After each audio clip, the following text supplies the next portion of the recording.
వారు ప్రతి ఒక్కరి పట్ల కూడా నిబ్బరం కలిగి ధైర్యంగా ఉండవు, నేను నీకు తోడై ఉన్నాను అంటున్నారు.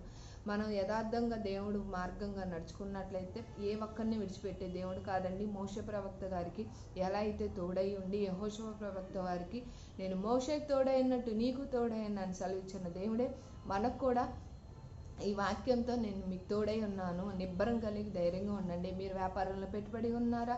మరి ముఖ్యంగా ఆరోగ్యపరంలో కూడా భయపడుతున్నారా? నేను కోలుకుంటానా లేదా?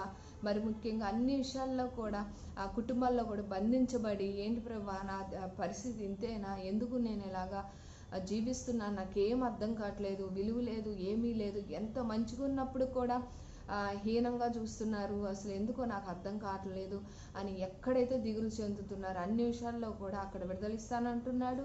అన్ని విషయాల్లో కూడా మరింతగా ధైర్యం కలిగి జీవించమంటున్నాడు. దేవుడే మనల్ని నిర్భయం కలిగి ధైర్యంగా ఉండమన్నప్పుడు మనం దేనికి భయపడాలి, దేనికి చింతించాలి, ఏ విషయాల్లో కూడా ఎక్కడ మనం భయపడాల్సిన అవసరం లేదండి.